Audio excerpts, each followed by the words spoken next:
ঈদুল আজহা উপলক্ষে নারীর টানে নিজ নিজ জেলায় ফিরতে শুরু করেছেন সব শ্রেণী পেশার মানুষ।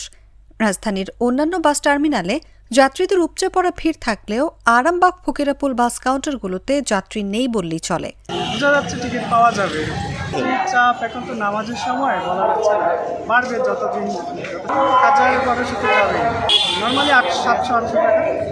যারা আগে থেকে টিকিট কেটে রেখেছেন তারাই যেতে পারছেন, শুধু কাউন্টারে এসে অনেকেই টিকিট পাচ্ছেন না। তাদের অনেককে সায়দাবাদ কাউন্টারে যাওয়ার পরামর্শ দেওয়া হচ্ছে।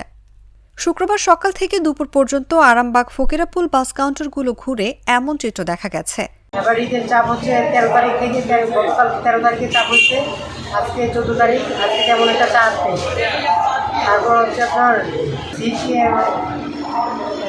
আজকে সিট অ্যাভেলেবেল নেই, আজকে এবং গতকালকে সিট অ্যাভেলেবেল নেই। আগামীকাল সকালে কিছু আছে, আর রাতে সিট থাকে না। রাতে যাত্রী চাপটা একটু বাড়ে, রাতে সিট তেমন একটা পাওয়া যায়।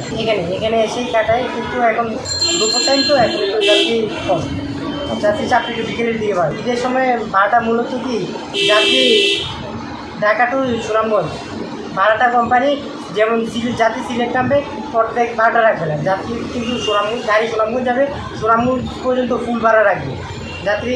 ঈদের কোম্পানি ঈদের সময় লস দিয়ে ব্যবসা করবে না, তো তার জন্য ফুল টাকাটা নিচ্ছে, মানে সুনামগঞ্জ পর্যন্ত ভাড়া নিচ্ছে।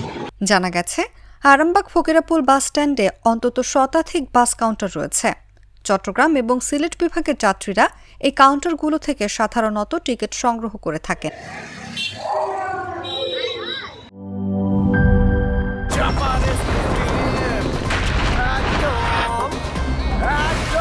শওকত ভাই তোমার মামা। আজব খাও চাপার জোর পাড়াও।